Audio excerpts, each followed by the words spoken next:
As taifas estavam em perigo, os reinos cristãos eram imbatíveis e ameaçavam expulsar os sarracenos da península. Era momento de repetir o mesmo erro que tantos outros haviam cometido anteriormente na península. Solicitar ajuda do exterior. Ano 1077 d.C., a Península Ibérica está convulsionando. Por um lado, os reinos cristãos permanecem unidos e prontos para continuar a reconquista. Enquanto o outrora poderoso Califado de Córdoba se desintegrou e dividiu-se em múltiplos reinos de taifas. É nesta época que o CID se tornou uma lenda. Mas para ele, certamente dedicarei um vídeo ou série exclusiva. Neste capítulo, vamos falar sobre a chegada de uma nova potência estrangeira à península. Acontece que as taifas pagavam várias aos reinos cristãos para que estes não realizassem ataques contra seus minúsculos reinos.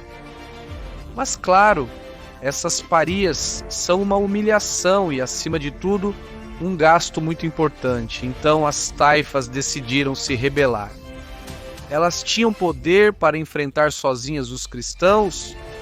Talvez se todas se organizassem sob uma mesma bandeira, sim. Mas as desavenças entre elas eram muitas, então isso parecia impossível. O que deixava apenas uma possibilidade: pedir ajuda externa. Acontece que em Mauritânia, os governantes acabaram de ser substituídos por uma nova potência, os Almorávidas. Falarei em profundidade sobre eles em outro vídeo aqui. O que por agora precisamos saber é que neste ano eles tomaram Tânger e Melilla, e 7 anos depois Ceuta cairia. Os Almorávidas eram liderados por Yusuf, um fundamentalista islâmico onde quer que ele estivesse, que provavelmente já tinha como objetivo a conquista de Al-Andalus. Bem, então, em 1077, os reinos de taifas pediram o envio de tropas para poderem se rebelar contra os cristãos, mas Yusuf os ignorou. No ano de 1082, os reinos de taifas voltaram a pedir ajuda, mas Yusuf novamente rejeitou o pedido. Problema para as taifas, que tinham que fazer algo já contra os cristãos, pois seus cofres estavam se esvaziando e seu povo queria mudança. E o golpe de misericórdia foi que em 1085, Toledo caiu nas mãos de Alfonso VI. Estavam em um dilema, já sabiam que Yusuf não os ajudaria com tropas, que ele queria era tomar os reinos de taifas. Portanto, havia duas opções. Por um lado, poderiam pedir ajuda aos cristãos para lutar contra os almorávidas e, assim, preservar seus pequenos reinos. Mas, claro, então a população muçulmana veria seus reis como traidores. Por outro lado, eles poderiam chamar Yusuf e entregar-lhe as taifas, em troca de derrotar os cristãos. Dessa forma, o Islã na península seria salvo, embora se radicalizasse ainda mais, e as taifas desapareceriam, então esses reis perderiam seu poder. Finalmente, o rei de Sevilha, Al-Mutamid, foi quem enviou um pedido de socorro definitivo a Yusuf, apoiado pelos reis de Badajoz e Granada.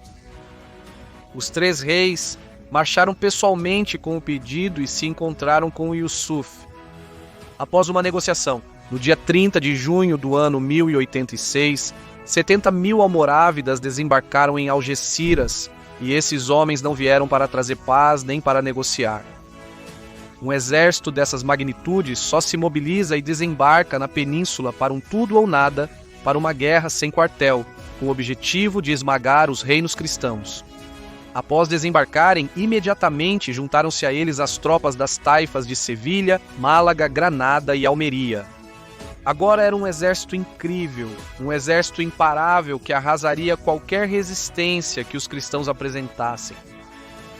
Yusuf colocou suas tropas em marcha na direção noroeste, rumo a Badajoz, onde os esperava o rei da taifa de Badajoz, Al-Mutawajil. Lá se juntariam ao exército da taifa, e as tropas de Yusuf seriam ainda mais poderosas.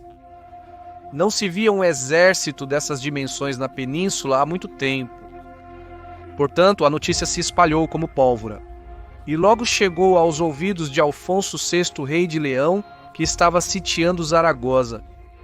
A notícia o deixou surpreso, mas ele se forçou a reagir rapidamente. Pediu ajuda a Sancho Ramírez, rei de Navarra e Aragão, que também entendeu a enorme ameaça que isso representava, e entregou tropas a Alfonso para que ele pudesse enfrentar os infiéis. O monarca leonês convocou os nobres do reino para se unirem a ele. A caminho do sul, ele abandonou o cerco de Zaragoza e partiu. Juntaram-se a ele cruzados franceses e italianos, bem como tropas castelhanas que estavam nos arredores de Valência, lideradas por Álvar Fáñez. E em outubro de 1086, as tropas cristãs chegaram ao noroeste de Badajoz, em Sagrajas, perto de onde o exército muçulmano estava acampado. A intenção de Alfonso era derrotar os almorávidas para que eles deixassem a península e assim submeter novamente os reinos de taifas. Mas realmente ele tinha possibilidades? Parece que as tropas cristãs, uma mistura de leoneses, castelhanos, aragoneses, navarros, franceses e italianos, não somavam mais de 14.000 homens, dos quais 2.000 eram cavaleiros. Um exército poderoso, sim, mas os muçulmanos eram mais numerosos. Yusuf tinha sob seu comando cerca de 30.000 guerreiros, distribuídos em 3 divisões. A primeira, composta por 15.000 homens, era formada inteiramente por andaluzes e eram a vanguarda do exército. A segunda divisão era composta por 11.000 homens, sob o comando direto de Yusuf Eran, guerreiros almorávidas. A última divisão era composta inteiramente por guerreiros do atual Senegal e compunham a reserva das forças almorávidas. Era das cifras de uma fonte, mas outros grupos de estudiosos defendem que as forças cristãs eram de cerca de 2.500 homens e as forças almorávidas de cerca de 7.000. Bem, o número em si não tem tanta importância, o que tem mais importância é a proporção de forças entre um e outro exército. Voltando à pergunta, Alfonso tinha possibilidades de vencer? Bem, ele teria que jogar muito com o moral dos muçulmanos, assim como fazer um uso impecável de sua cavalaria pesada, para lançar cargas nos momentos decisivos e nos pontos-chave.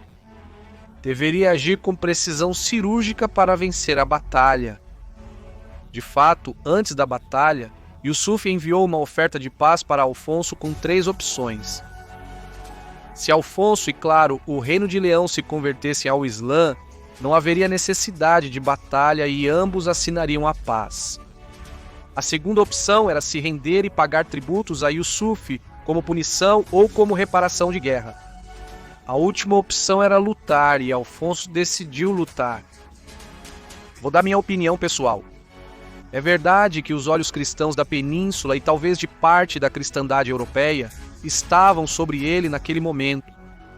Mas uma batalha na qual você é superado por mais de 2-1 é muito difícil de vencer. A menos que a qualidade das tropas seja muito superior. John não teria lutado, teria tentado defender os castelos e cidades fronteiriças e hostilizar o inimigo durante a campanha. No final, as rixas entre os próprios muçulmanos desintegrariam o exército. Mas Alfonso decidiu lutar e no dia 23 de outubro do ano 1086, ao amanhecer, ambos os exércitos formaram frente a frente. Parece que Alfonso, com a intenção de ter a vantagem da surpresa, havia proposto aos almorávidas lutar no sábado, mas eles não confiavam. E na sexta-feira formaram frente aos cristãos. O truque saiu mal para o monarca leonês. O exército cristão era formado pela vanguarda, liderada por Álvar Fáñez, e pela reserva, liderada pelo próprio Alfonso. Cerca de metade do exército em cada divisão. Todo o exército começou a avançar. Por sua vez, Yusuf enviou apenas os andaluzes para lutar, liderados por Al-Mutamid, enquanto o resto do exército mal avançou. Quando ambas as forças estavam próximas, Álvar Fáñez ordenou a seus guerreiros que atacassem o inimigo. A vanguarda cristã, formada principalmente por castelhanos, colidiu contra as tropas andaluzas. E logo se viu como a qualidade das forças leonesas era superior à das tropas taifas. A frente muçulmana começou a se desintegrar quase imediatamente. Não conseguiam resistir ao impulso do cristianismo. Não é que eles não fossem corajosos. Na verdade, o líder da vanguarda, sarraceno Al-Mutamid, apesar de ter sido ferido 6 vezes durante o conflito, continuava lutando ao lado de seus homens. Mas as batalhas não são vencidas apenas com coragem. E logo, os primeiros andaluzes começaram a virar e fugir. Conforme a linha muçulmana se tornava mais fina, oferecia menos resistência à vanguarda leonesa e, portanto, recuava mais rápido. No entanto, apesar de recuar e perder guerreiros cada vez mais rápido, a linha não chegava a se romper. Os reis das taifas enviaram mensageiros para onde Yusuf estava, implorando por sua ajuda, mas Yusuf dizia aos seus oficiais, cito literalmente, que me importa se esses morrerem. Todos são nossos inimigos. Mas ele também não era tolo. Sabia que se a vanguarda caísse, poderia haver caos em seu exército. Então enviou parte das tropas almorávidas sob o comando de Abu Bakr para reforçar a frente. Para evitar uma fuga desordenada, Alfonso decidiu então aliviar suas tropas. Ordenou a Álvar Fáñez que seus homens descansassem na reserva.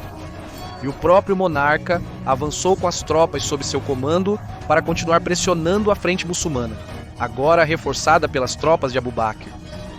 Então Yusuf, ao ver que Alfonso havia colocado todas as fichas na mesa, decidiu dar o golpe de misericórdia.